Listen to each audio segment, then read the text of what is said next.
All right, Zig coming in on the top. Today on the show, we have Chris Greene, celebrated saxophonist out of Chicago.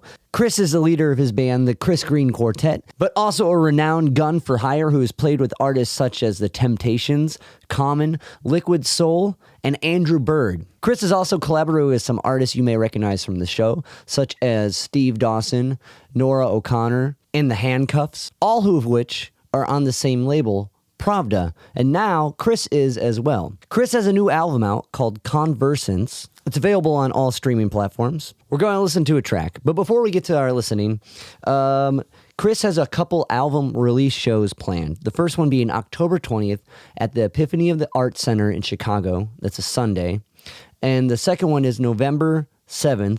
It's a Thursday at Fitzgerald, Bedouin, Illinois. Now, we're going to listen to a tune from this record. This is A Gentleman's Breakfast.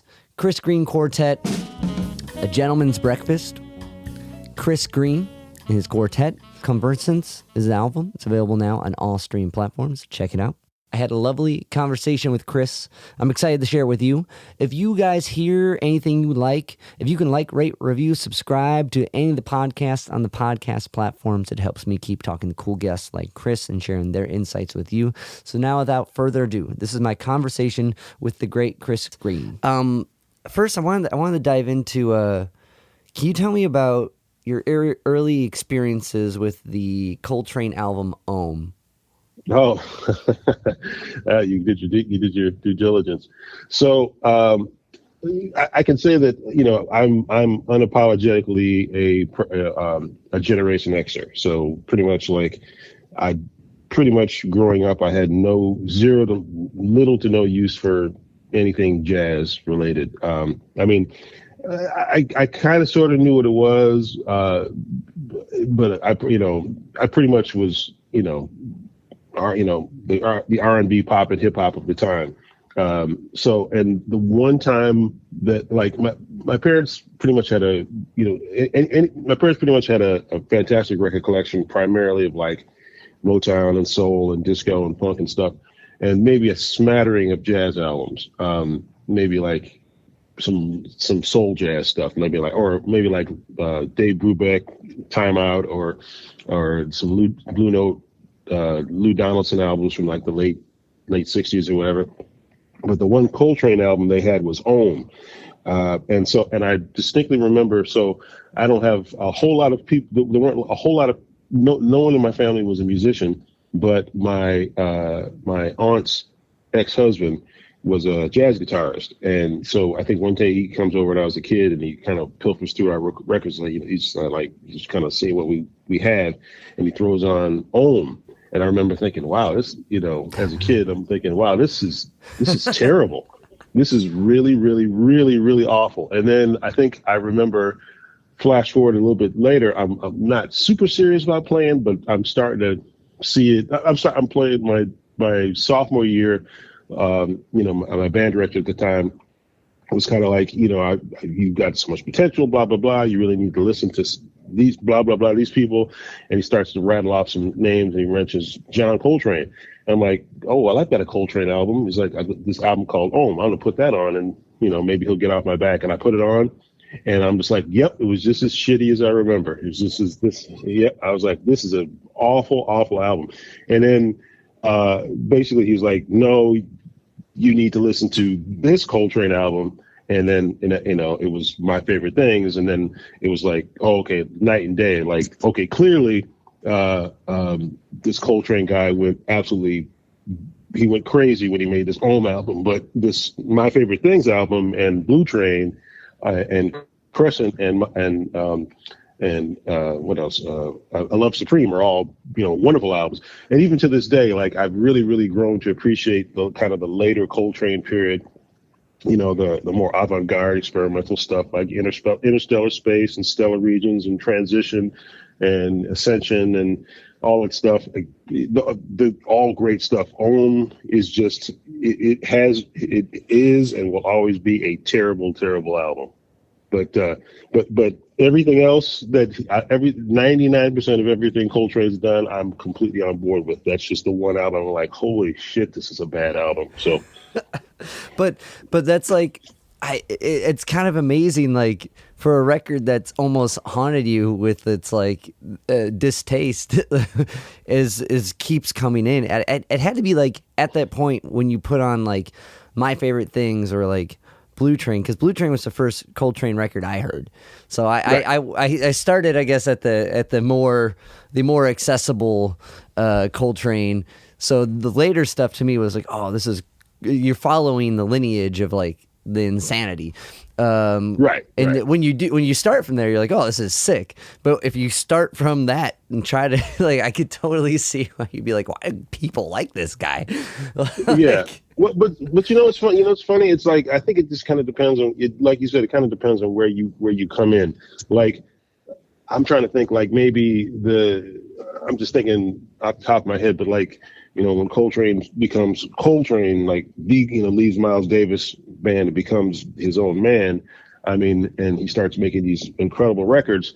I think I think he was in maybe mid-30s or whatever. And so the young acolytes coming behind him who are in their early to mid-20s, Wayne Shorter and Joe Henderson and Pharoah Sanders and I'm trying to think who else. All the people, they're kind of following him, and then he kind of goes off in a more experimental direction. They're since they're in and of the culture, they're swept up in the tailwind, so they're following him and oh well, if this is what he's doing, this must be all right. So and so their ears are certainly more attuned to the more freer experimental stuff. As a kid that was growing up on Public Enemy and Prince and Michael Jackson and all this stuff, it's like I'm whatever 20, 30 years behind the 20, 30 years behind the game. So I had to certainly play catch up. And, when you listen to, when you're watching, 5 hours a day of MTV in 1984, your ears are not going to be attuned to what Coltrane was putting down in 1965. It just ain't going to happen. Right. At least not overnight. Yeah. But, and eventually, like I said, I'm so everything else, like I said, like most of the other experimental stuff of that period, I really, really dig. That, like, again, that's the one album that just violently, like, oh God. Anyway. No, I think that's awesome though, because like it's interesting to it's interesting. No one else in your family really played music except for your uncle. Can you tell me a little bit more about him? Well, he played guitar, or no, actually two people. Actually, my grandfather played a little bit of bass and tuba. I think in high school.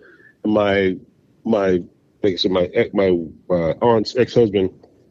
He was a guitar player, and and it was one of those things I probably didn't even realize was making an effect on me. But I watched him perform like twice. Like once he was in a basement in Gary, Indiana. He was performing with a band. I kind of got to see him. I remember vividly like just hearing him rip it up on the guitar. And then there was another time. I think he and my aunt were living in Bloomington, Indiana at the time. I think she was graduating. I want to say she was getting her master's maybe.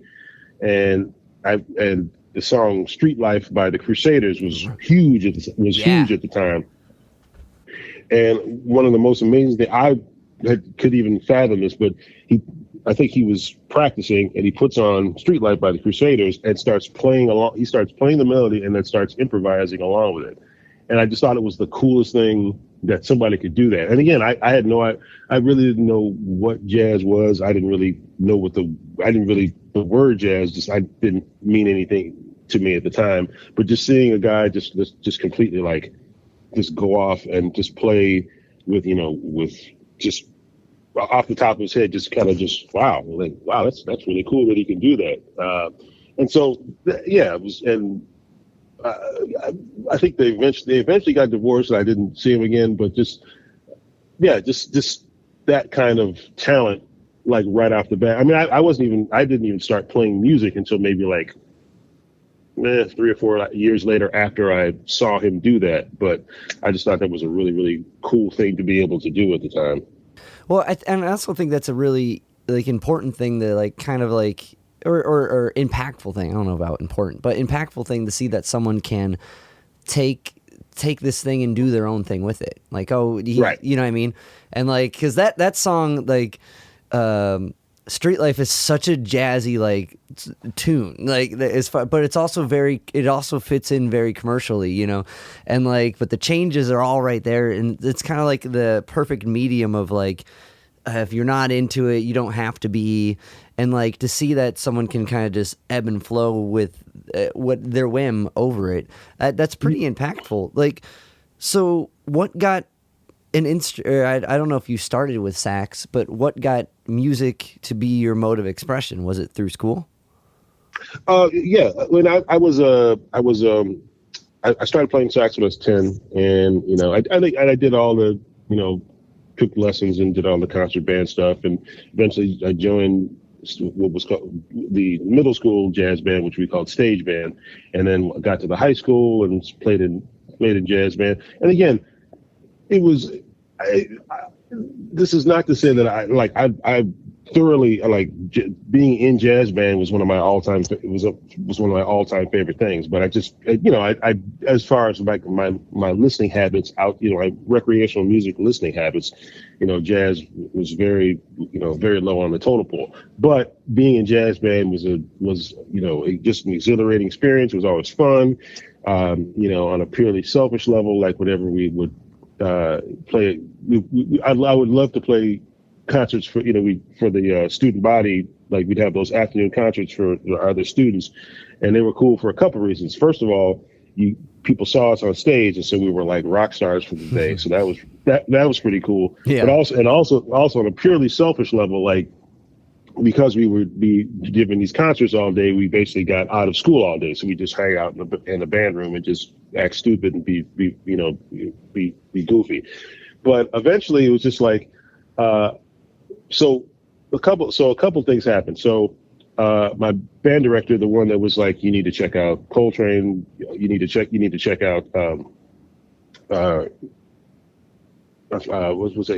out My Favorite Things. So a couple things happened. I started to go back to my sophomore year, we're doing our spring concert, and we're sitting in the orchestra plays, the band sits in the wing, or band sits in the audience and watches them, and then vice versa. So, we're very respectful of the orchestra. We're super respectful, but we're also, teenagers and being stupid and loud and, obnoxious and cracking jokes or whatever. And so we kind of get back in the band room to kind of get ready for the band goes back in the band room to get ready for our performance. And so the orchestra teacher looks at me and says, "Greene, come here." And I'm like, "Oh shoot, here we go. Hey, I'm going to get it now." So he's like, "Hey, come to my office for a second." He shuts the door. I'm like, "Oh, here we go. I'm in trouble now." He's like, "Greene, let me ask you a question. Are you going to take my materials of music, my music material? Are you going to take my materials of music class next year?" I was like, materials of music? What's that? It's music theory. You're going to take that, right? Because I think you could really benefit from it. Music theory? I'm like, I guess so. I could take it. Does it satisfy my art requirement? Will I get the proper credit for it? He's like, "Sure." It's like, "Oh yeah, shoot, yeah, come on, yeah, it's fine, that's no problem. Just put this, sign the thing, whatever." So it gives me the little permission, the little slip that I would need to present for the scheduling. And so so my junior year, I take this theory class, and it's basically like completely transforms the way my relationship to music. It's like, so it's I'm no longer just reading notes on a page. I'm kind of understanding the quote unquote science behind it. So I'm a junior in high school where these 16, 17-year-old kids analyzing classical music scores and then using all these fancy musical terms that you've seen on page on sheet music, all these interpretive terms. that you've seen, and now you actually know what they mean, and putting a record on, dropping the needle in a piece of music, and then you have to talk about what you're hearing, what's going on, what's development and motive and rotondo and all these musical terms that I had to really learn, and I was like, oh, I really really enjoyed that, and so then I go back to jazz band and I start standing up to take these solos, and again, zero real knowledge of jazz, zero language, but all of a sudden I start standing up and playing, and I really, again, they were still pretty pedestrian at the time, but for whatever reason I'm playing and people are like, yeah, I'm like really like, yeah, like really cheering me on. I'm just thinking to myself like, wow, like you like that? I mean, I'm like, really? That bullshit I just played, that you like, you dig that? And then I'm thinking, all right, well, if you really like that, then imagine what I might be if I actually put some time in and really studied this and got better at it. And so that, so the music theory combined with my really burgeoning interest in Coltrane, which led to Miles Davis, which led to Cannonball Adderley, and it's led to everything else that I ended up studying. That's pretty much my beginnings in music. That's like, I love how like it kind of just like stumbles in, because I relate to a lot of that journey in a way, like because I remember taking the emerging theory class in my high school, which was very loose, and like it seems like the one how you described it was much more put together and like in a good way. But I also studied theory a lot because my main's guitar, so I studied a lot of theory on my own, just trying to figure out why certain things worked, right? And that was almost like, and it was kind of on the teeter. I was already bought in a little bit, like I wanted to be good. So that's a part, like I was trying to get like my fingers or my mind to move in this way, and like on the border of like, if I learn too much, will it be, Jimi Hendrix couldn't do that, you know what I mean? But he knew what he was doing. He just couldn't read music. But learning like that theory kind of puts it like in a different perspective, because there's like this like synapse like spike in your mind when you can connect two things. Oh, A minor and C, I can use both, and you know what I mean? Or what's this passage, how's this work, and like why this line resolves or doesn't resolve. Like all these little things start to be like this little like equation you can like figure out and put together. And like I feel like at that age, for anybody, any like anything that you like can like grasp onto, like being good at, or you know what I mean, or like having some sense of like, not expertise, but maybe a ghost of expertise. Like, I kind of know what I'm doing. You know what I mean? Like that's so empowering at that age to have like something to kind of latch onto, especially when it's like, all right, after the 12th grade, you got to figure out what you're going to do with your life. You're like, I don't even know what I can do. You know what I mean? Right. Exactly. And even, it's funny because like I once I got, like I said, I always enjoyed playing, and it was always a really cool thing, that really cool hobby at least the time. But and I always thought like, okay, maybe I'll play just on weekends, or whatever. I didn't know anything about like the music business or how it worked, but I was just like, all right, maybe I'll just play in clubs on weekends or whatever. But like I said, the theory with the response that I would get when I would stand up to take a solo was like, oh, okay, maybe there's something here. Maybe I've got something to say, and maybe what I'm doing is worth hearing, and just like I said, like you said, the even just just having the basic knowledge of the bare bones knowledge of music theory and why things work and how stuff resolves and everything else. It's like, okay, like I'm starting to understand, like, there's more to this than just putting a piece of music in front of me and then, playing what's in front of me. There's a whole world and thought process behind the man or woman that wrote this piece of music, and I can kind of, because of the theory and whatever, I can kind of like fill in the gaps of what they're doing, what they're trying to do. Right. And it also makes it your own in a way.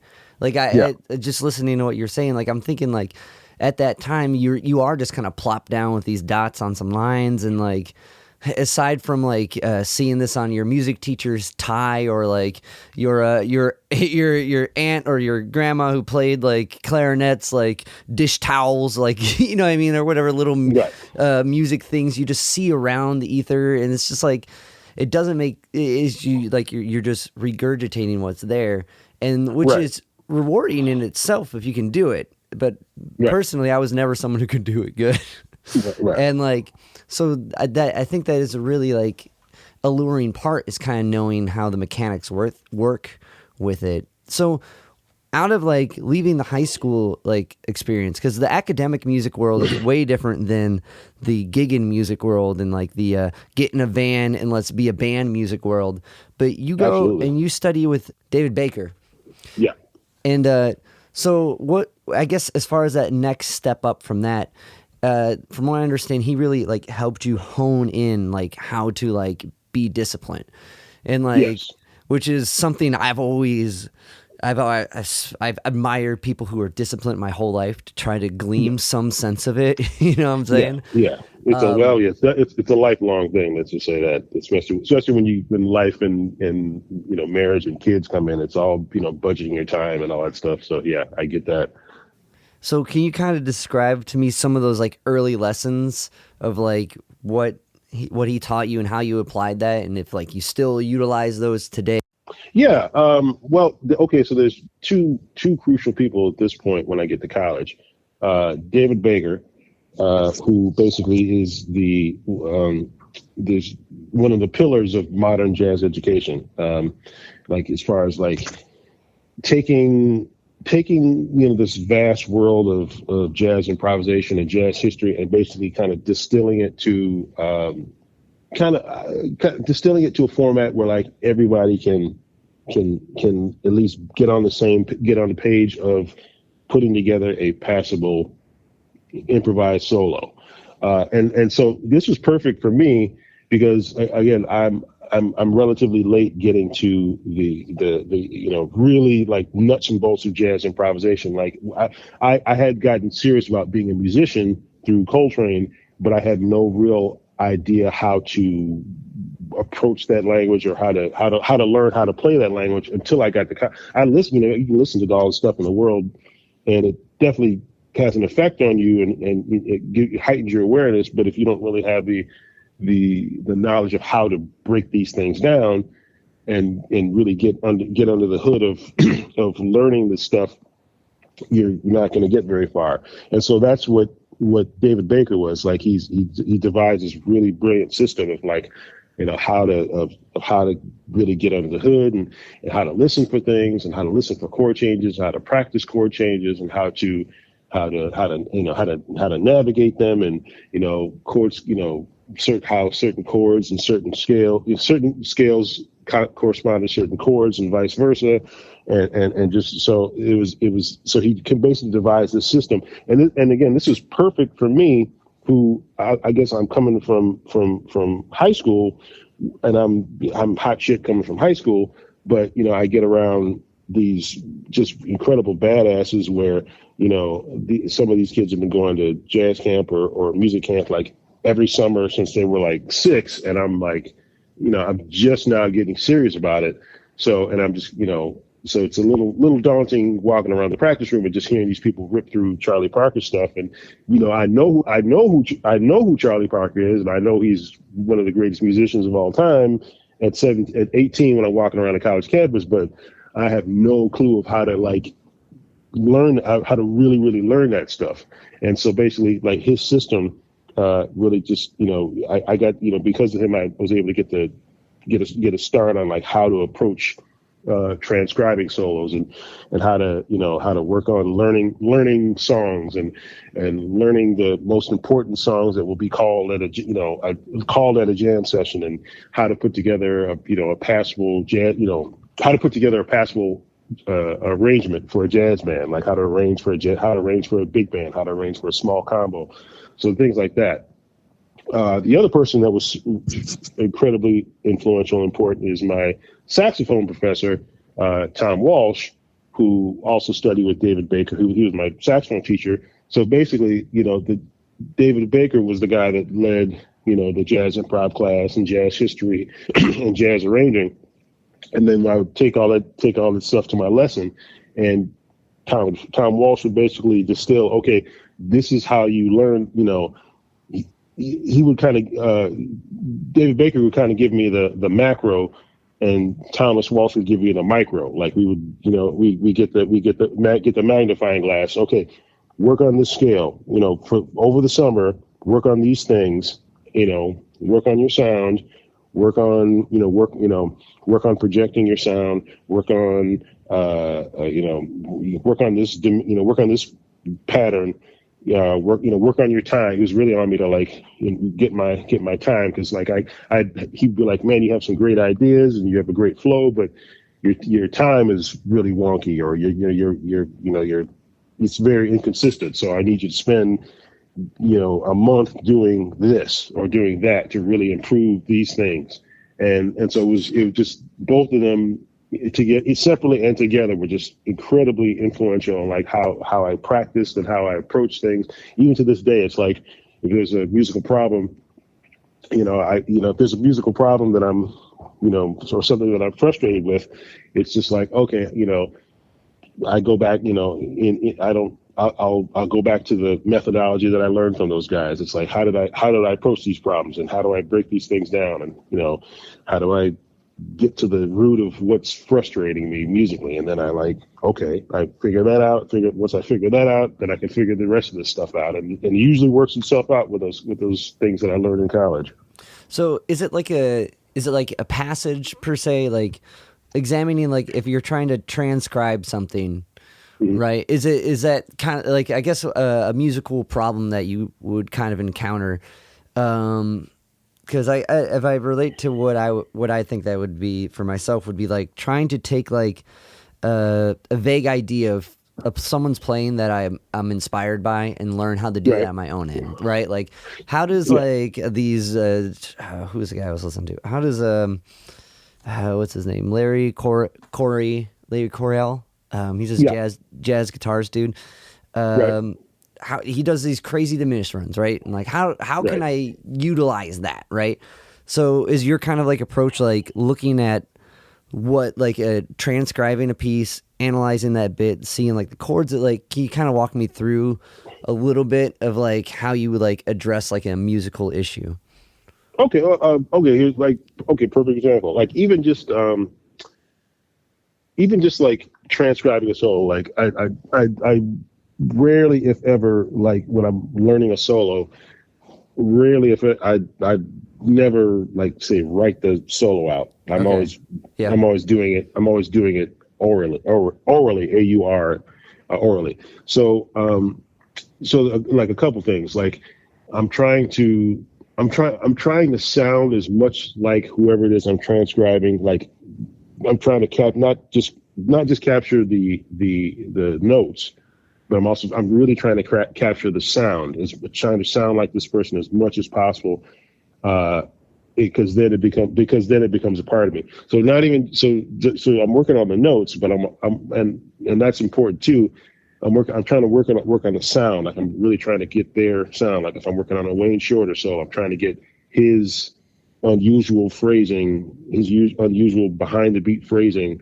I'm trying to get that. Or if I'm working on a Dexter Gordon solo, who usually plays way behind the beat, like, I'm trying to get his kind of thing. And so when I'm in certain situations improvising, I've got this database of stuff in my head, and just so based on whatever's going on in the bandstand and whoever I'm playing with, I could access either of those concepts while I'm playing, but organically and very much in the moment. Also, there's also things like even in terms of like as far as the notes themselves, like even in terms of fingering, like there's certain, like if there's one lick that's coming from this angle over these chord changes, and then if for this phrase, and it connects with this phrase, I have to figure out in real time, like how did he or she get from this part to that part, and sometimes the fingering, I stumbled like by the fingering, because like how did they get from this part to that part?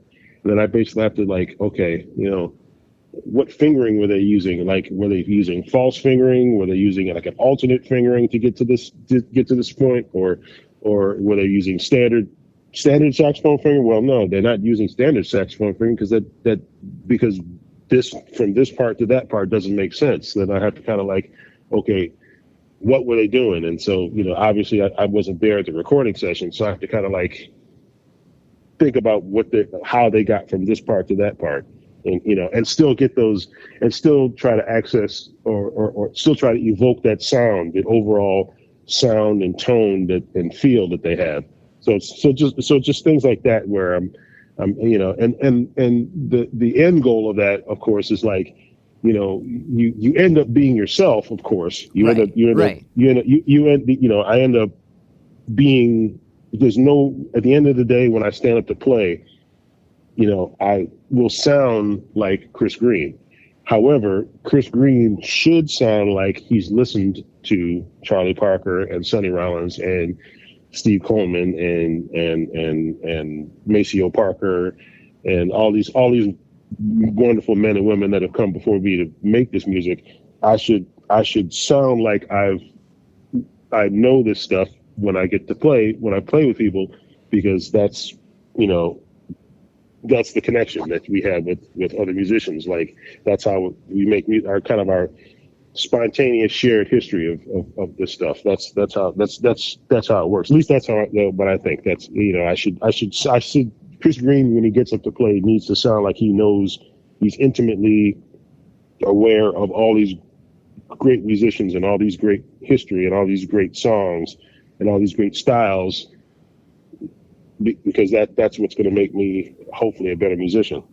Right. And I also feel like with that, it's kind of like when you talk to, when you're going to go see someone speak, in a way, if we take it out of the context of music, right? And like, there's like that, I personally find it really like moving when you go to hear someone speak and they have that moment where they say something that just resonates with you, and you think about it for a while, and you're like, you kind of trace the lineage of maybe the philosophy that kind of inspired that thought, Right.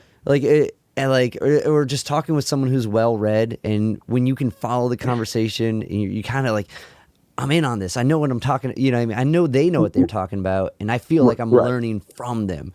So, I think that's like the musical equivalent is like instead of doing a reading, it's like the listening of those who came before, and like the sharing of that philosophy, but your perspective on it. Right. I think it's, because it as it works that way, both as a musician, because interestingly enough, like the older I get, like musician, like I guess there's kind of a dual side to that, in my opinion, because this is the interesting part, especially as being a professional musician, and I'm sure you know this as well. It's like you've listened to thousands of hours of recorded music and watched hundreds of concert videos, and you've spent thousands of dollars going to see people, both big superstars and stuff at a dive bar around your corner. You spent lots of time checking out music and studying music and listening to music. So the interesting thing about that is, like, other musicians and aficionados will be able to pick up on your musical history. Well, he's listening to this, he's listening to that, she's listening to this, she's obviously been checking out this or this person, or they're obviously a big fan of this person. The other side of that is that regular folks who are not necessarily aficionados, they're not necessarily going to know your musical history when you get up to play, but they still should be something in them for, like, they might not know who your influences are when you get up to play. They might have a superficial knowledge of who, like, I'm sure you play guitar, right? Yes. Okay, so they might have a superficial knowledge of, because you play guitar, they're going to say, oh, you obviously like Jimi Hendrix, or you obviously like Eddie Van Halen, or whatever. They're going to have superficial. They're going to have a superficial knowledge of guitar, but at the same time, the thousands of hours that you spent at your craft, they'll be able to. They might not be able to pinpoint your influences, but they'll know that you've put a lot of time in with your, and you know your stuff when you play. So same thing with me. It's like, they're not going to, they don't, most people do not give a damn about how many Sonny Rollins solos I've transcribed in my life. But they should, the regular people, I'm saying, the non-musicians,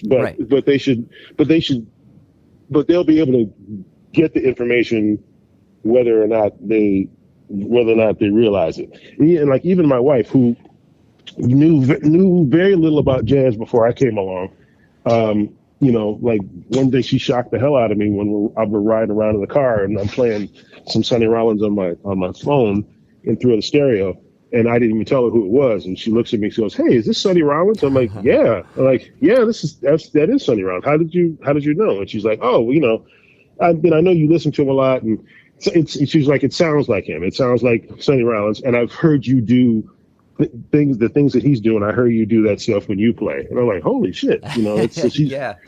So it's like, and she's never taken a music lesson in her life, but she knows what Sonny Rollins sounds like. So that's like that's so cool when that happens, because like the other day I was like driving with my girlfriend and she's like, "This sounds like what you do," like right. with who we were listening to, and it's a slide guitarist I really admire and I've been working on a lot. She's right. like, this sounds like something you would do. I was like, cool. Like, yeah. I'm obtaining some of it, but like I totally agree with what you're saying. Like the end, like performance or product or whatever, the end result should be that this sounds good. I don't know why it sounds good, but I'm drawn into it, right? Yep. This guy exactly. sounds like he knows what he's doing.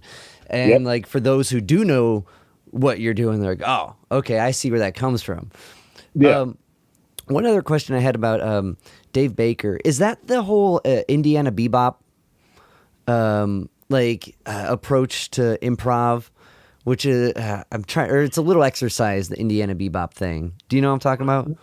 I do. Yeah, Okay. it's funny. It's actually kind of an in joke with musicians. It's like right. There's a phrase. It's called, David Baker. Like, yep, yep, exactly. The David Baker. Yeah, we joke about that, especially in the community. It's like, and that's we could. I'll get something. I've got a funny story on the other side about that. But yeah, it's like.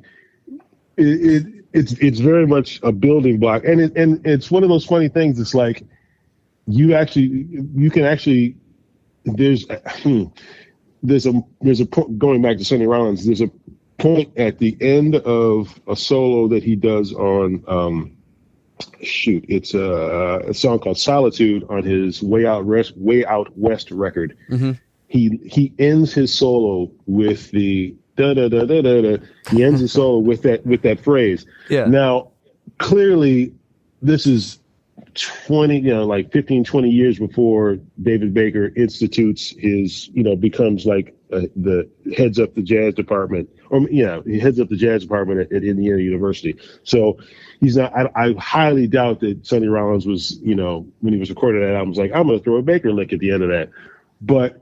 It's very funny. Like the end of that phrase is also the building block of the David Baker bebop 101 sound. So it is kind of funny. I did have to laugh when I finally really listened to that song. I was like, "Oh my God, did he just end that solo with a Baker lick?" And he recorded it like 1957 or something like that, 1957, 1958. So, and David Baker himself was like just a young pup on the scene. So it wasn't like, he wasn't like, "Hey, you stole my lick." It was just like, it was just funny. But anyway, the interestingly enough, the other side of that whole thing, And this is in kind of to jump on something that you said earlier, which is like there's a difference between learning stuff in school and then taking that approach out in the real world and playing with different people. Another big wake up call I got was like, and again, yeah, another big wake up call I got was I was playing some jam session, and I definitely was not. I probably was playing a bunch of quote unquote what I thought was hip stuff, and not really necessarily playing stuff that was germane to the stuff that the musicians around me were playing. I was probably just playing a bunch of rehearsed, not so spontaneous ideas. And the bass player comes to me and says, "Hey, where'd you go to school?" I said, "I went to Indiana," thinking he was going to give me a compliment. And he looks at me and says, "Yeah, it sounds like it," and walks away. And I was like, and I was like, and so part of me is like, wow, what a dick. Why would you do that? But then 2 days later, I'm like, oh, okay, yeah, I'm playing too slick and too hip for and not really listening to the musicians around me. So, that's the kind of the flip side of jazz education is that, the stuff that you learn to get you in the door and get you in the game so that you can make a passable bebop solo. At some point, you have to supplement that stuff or even replace that stuff with the language, with the actual language from the actual recordings. You have to, and so that's what I've spent the better part of 20 years, not necessarily masking my Indiana University roots, but really like burying it or building on top of it with like, stuff from the early, say from, the stuff from the 20s all the way to, current stuff. So I'm just trying to build on top of that foundation. So that's the flip side of jazz education. No, I think that's very wisely put, because like a lot of when you learn from the rip, a lot of these approaches are like, they're very much approaches on how to like kind of like master that craft and have like a specific, like bebop's a very specific sound, and it's a very like thought out, masterful sound, right? And it's something that takes a lot of practice and know how to do. But when it comes to like serving the song, it's like a different thing, and like absolutely. And that takes a lot of listening to the people and the tone and everything around you for that, whatever that ensemble or group or band is. For, I guess, like, as far as like approaching bebop and like applying that, has there been like a skill or technique that you find helps kind of like navigate that water of blending the two, of being hip, but hip in the way that works for the ensemble that you're in? Yeah, the situation you're in. All right, so I want to say maybe like 2018, 20. I was on a really hardcore Lester Young kick. Lester Young is a guy that basically took, he took the mantle of being the hippest. Like Coleman Hawkins in the 30s was the hippest tenor saxophone player in the room, and then Lester Young shows up with this completely different approach. This really danceable approach in his playing, and takes the mantelpiece, and takes the mantle from Coleman Hawkins. So much so that there are players throughout the 40s and 50s. You can either tell, and they're playing like everybody loves Charlie Parker, and by that point, all the players love Charlie Parker. But the tenor players are either very much like coming out of Charlie Parker and Coleman Hawkins, or Charlie Parker and Lester Young, and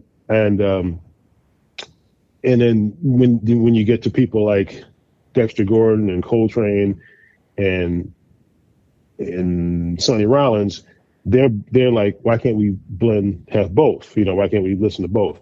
But on the Charlie Parker plus Lester Young side, you've got Hank Mobley, you've got the king of that, Stan Getz, and you've got Sonny Stitt. on the Charlie Parker plus Coleman Hawkins side, you've got Stanley Turrentine, you've got Benny Golson. I know I'm forgetting somebody, but those are like the ones off the hand I can think of. So anyway, so I'm really leaning into, at the time, like 2018, 2019, I'm really leaning into Lester Young. So I'm listening to these Lester Young solos. So then I get a call to play. I've been subbing in with this funk band called Midnight Sun here in Chicago, a band that I would eventually become a full-time member of. But I'm subbing. They've got a weekly gig at this bar in the western suburbs. It's a fantastic night, and I'm basically playing every week with this funk band. But at home, I'm shedding Lester Young stuff, and then I'm trying to think like how am I gonna, I'm perfectly fine. Like, this is, funk was my first love before jazz comes along. So musically and stylistically, I have no problem. But I'm thinking, like, what am I going to do, conceptually with this Lester Young stuff while I'm playing this funk stuff? Like, especially when I get that, because I'll take a 8-bar solo or a 16-bar solo here and there, but where's it going to go while I'm playing this? Because I'm certainly not going to play like Lester Young. And when I step up to play a James Brown song, it's aesthetically, it's probably not going to work. But what I thought about was like, okay, Count Basie was a jazz band, but he was at the 30s and 40s, he was a dance band. Like, people would pay big money to go to his things to dance. Like, it was like going to see, Parliament Funkadelic, or going to see, it was like going to see Kendrick Lamar today. It was like he was the hippest band in the room. He was the hippest band on the planet at the time. And so people actually would get up and dance to, when Lester Young would get up to solo, like, people would go like ape shit, like it was a guitar solo. Right. And that's kind of like what I was thinking in my head. I was like, okay, I'm just combining in my head two dance beats in my head. Like, I'm playing the funk stuff, but I'm also learning. Not only am I learning to solo by studying all this Lester Young, but I'm also getting that dance beat in that he had in his playing, and I'm adding that to my thing over here. But then what I started to find out was that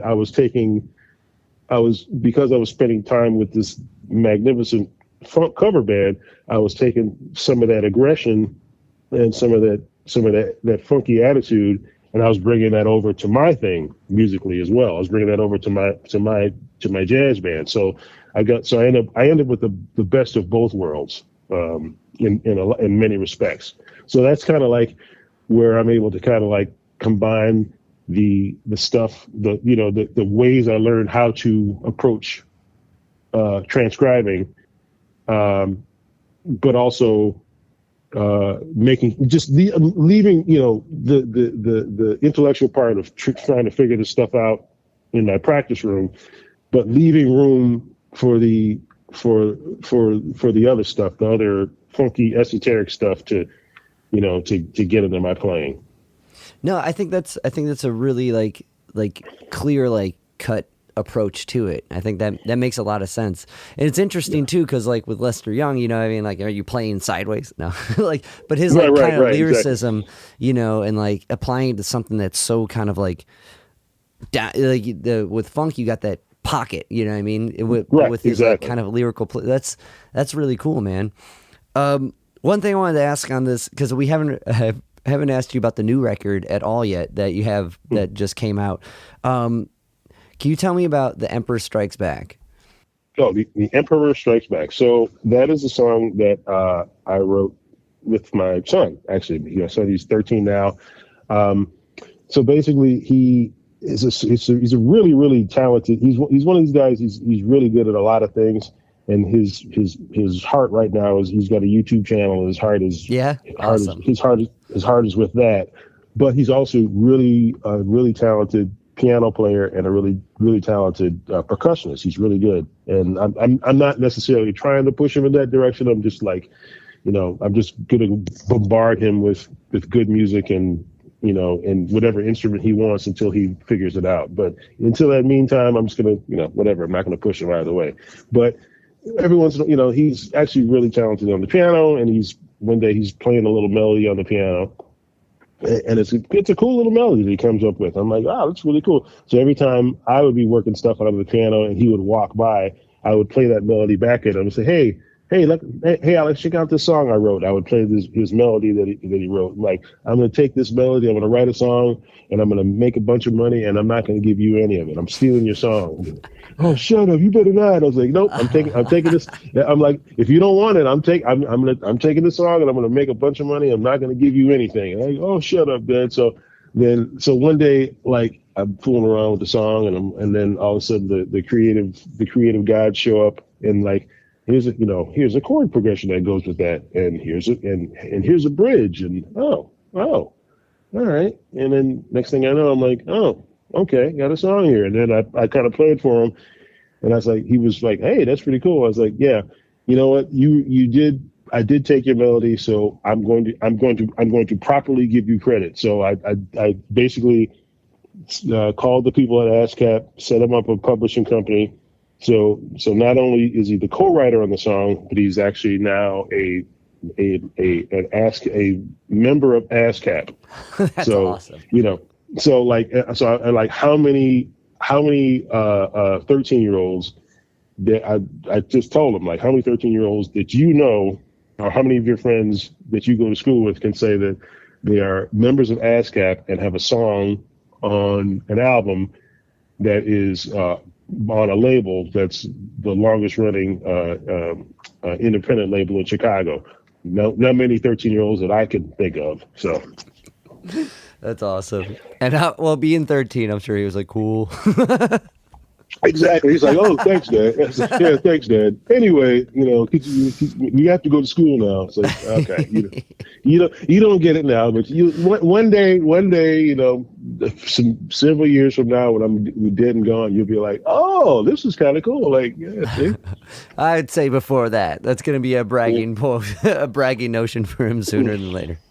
Oh, that's cool, man. That's so cool.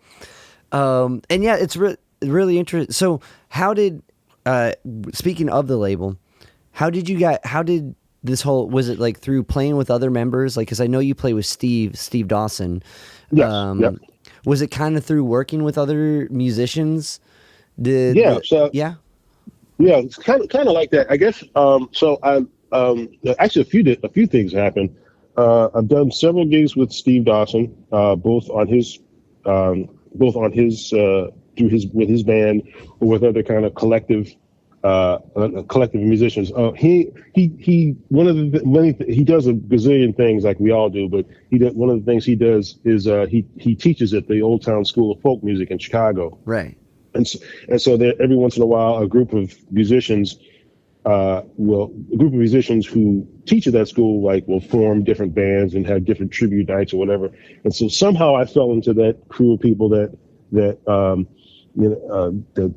even though I don't teach there, but I know a bunch of people that somebody who does teach there recommended me to play with them. And so I've done several gigs with them, and I got to know Steve, and Steve eventually asked me to arrange some horns for an artist that he's producing, a singer songwriter that he's producing. He produced her record. I did some horns arrangements on one song, and I played a solo on another song. And then he had me do some horn arrangements on his current record, which I did that, and take a solo on a song. And so I've done a number of gigs with him. I've done a number of gigs with, Chloe Orwell and Brad Ellis of the Handcuffs. Yeah, you know them as well? Yeah. So I've known them for a number of years. I never played with the Handcuffs, but Chloe and I are both saxophone players, so we talk a lot. So we bonded about that. And they've got really eclectic musical taste, so we talk about that. And so her husband, Brad Elvis, set up this side project, this kind of like improvisatory jazz rock thing that we've done a few times. I've done a bunch of gigs with Nora O'Connor, who actually lives in Evanston as well. So I see her around town. I've done a bunch of gigs with her. Doc Julin of the Sunshine Boys. I've I've subbed in. Among the many things that he does, he plays with Poi Dog Pondering. So I've subbed in with Poi Dog Pondering a couple times. So I've played with him. But kind of, so actually, yeah, so there was that. And so I've done a number of gigs with people on the label, but I didn't necessarily know that they were all on that same label. I just thought, oh, I didn't. And again, I'd heard of Pravda, but I was like, they're an indie rock label and they're doing their thing, and I'm probably not even on their radar. And so flash back to 2023, the summer of 2023.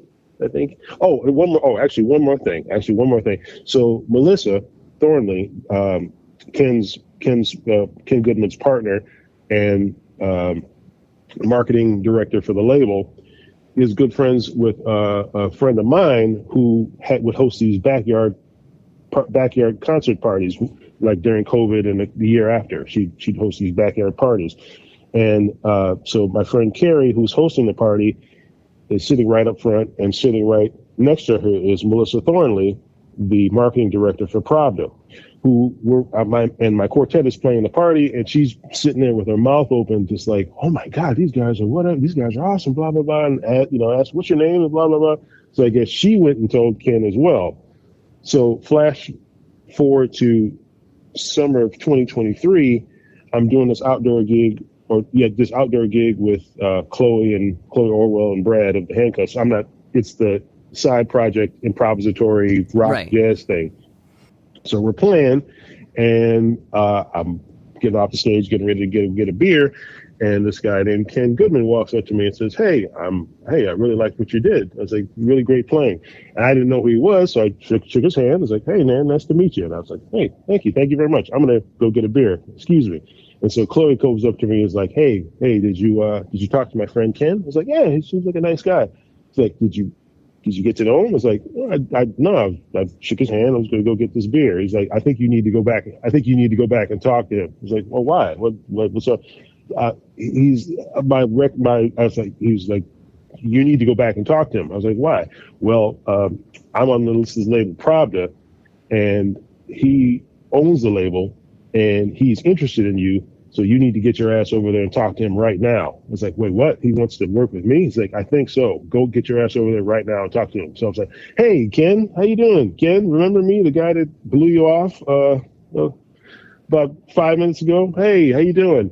Hey, I'm so sorry. Like, we talked, and he's like, hey, yeah, I've heard about you, and I've heard about your band, and been following you for a while, and when's your next record coming out? I was like, well, we're kind of getting some things together, but we don't really have anything planned right now. So he pulls out his business card and he says, hey man, if you want to work together, I'd love to work. Want to you get your project together? If you want to, I'd love to work with you. Hands me his business card, and so kind of did my deep dive afterwards, and like Pravda Records. What's this about? And just all these people that over the years that I played with, all their names pop up, and I'm like, and I'm like, wait a minute. I'm like, all right. So at some point, several of these people told Ken that I was worth, investigating. And, we had a couple of lunch meetings later. I signed the contract, and there it is. That's awesome. It's so funny, like how, like in those situations, because there's plenty of times when you talk to the people right after, you know what I mean? And it just like, you're like, oh no, maybe I shouldn't have started this conversation. You know what I'm saying? So it's like, right. But then I've heard that kind of story quite a few times. It's like, oh, how do you go back and be like, hey, I was, wasn't trying to blow you off, just going over here. But right. I think most of the time people get that, you know what I mean? And like, the people that are really trying to like work with somebody are like, oh, you just got done doing like maybe 2 hour, 3 hour set. I'll come back at you. Right. And certainly probably maybe been since, because I'm sure you get approached by people that say they're this or that or whatever. Right. I work. I can get you this or I can get you that. So I'm sure a small part of it was like, all right, another guy that's saying he's got a label and whatever. It's like, whatever. Yeah. And what basement is this based out of? Like. right. Exactly. Or what would you.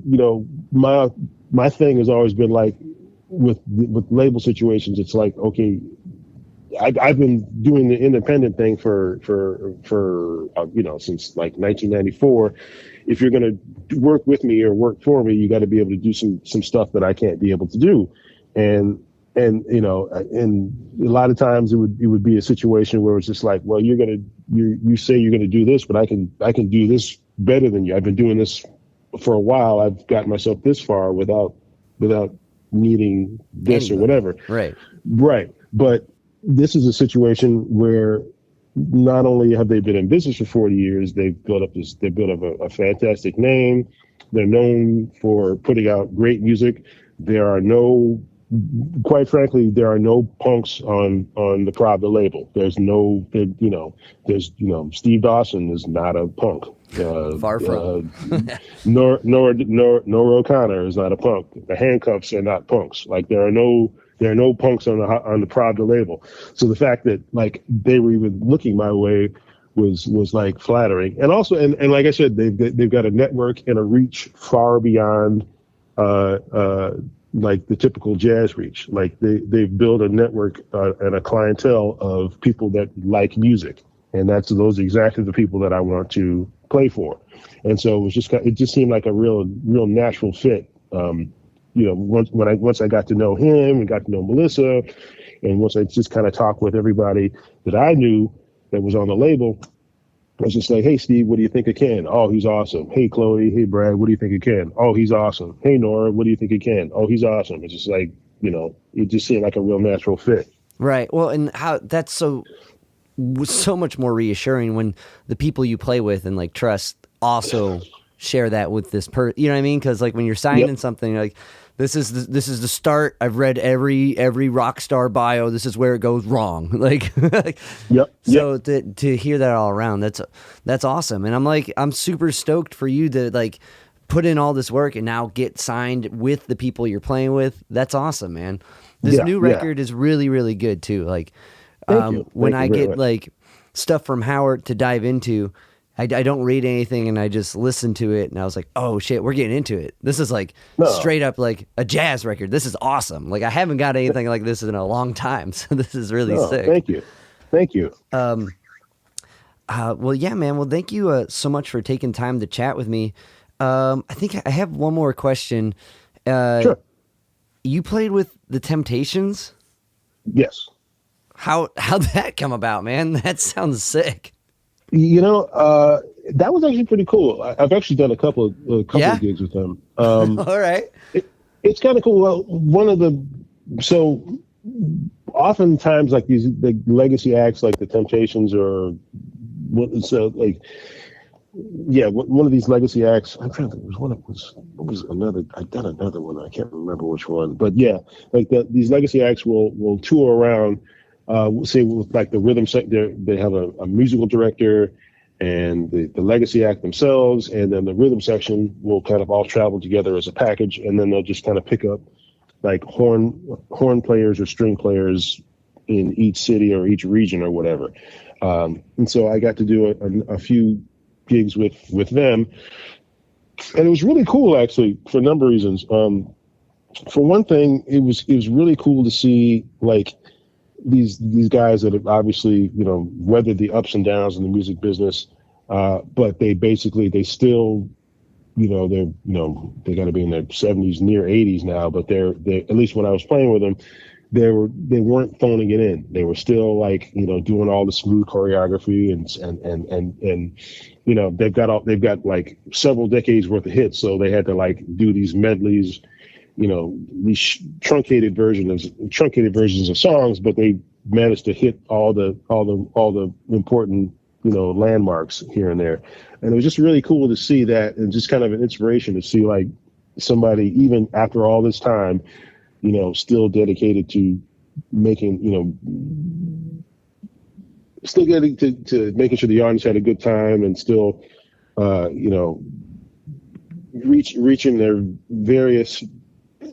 fans that have probably come to them at various entry points, So I thought it was just a really cool experience. That's incredible, man. Well, yeah, and just to see one, it's inspiring, I think, just to see like people not stopping and still going at it. But that's like a next level to make sure, like, not only are they not stopping and still going for it, but they're also like doing it to the degree of making sure every generation of like person like leaves satisfied. Because like I just saw Bob Dylan, and I've seen him a few times, so I've expected like the rah, rah, you know, like the kind of the grizzled out Dylan, and like I dig it.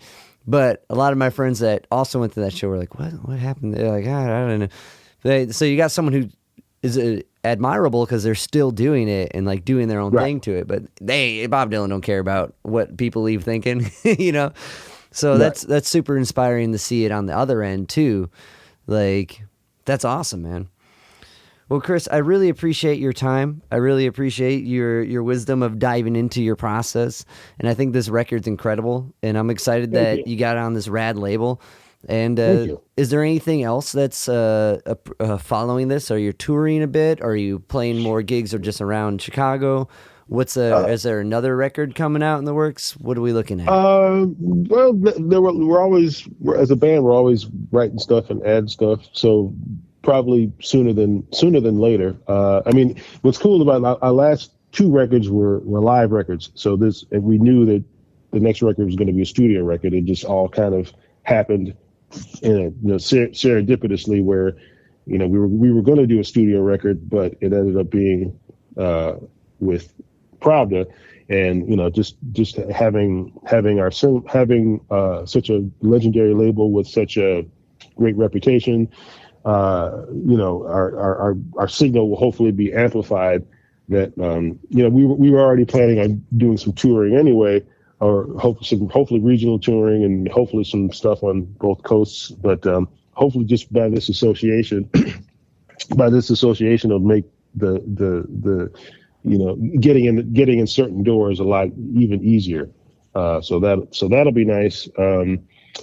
But yeah, I mean, at least right now, we're just going to kind of concentrate on working the record and just kind of bringing awareness to, what we do to just hopefully just new audiences. Like I said, but it's always like jazz.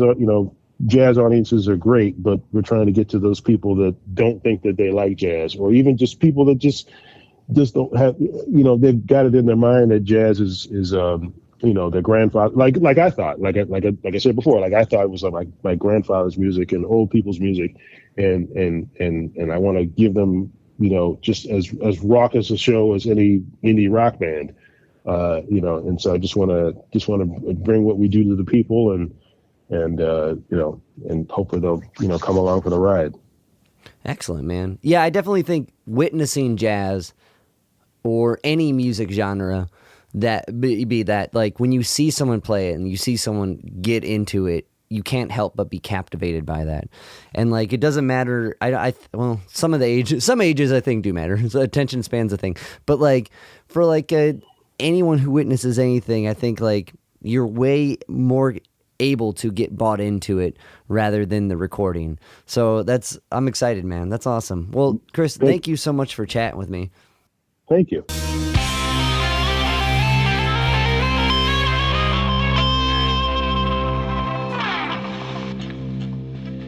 Yo, Spike Spiegel here. You just listened to Zig At The Gig podcast. Keep riding the bebop. See you, Space Cowboy. Bang.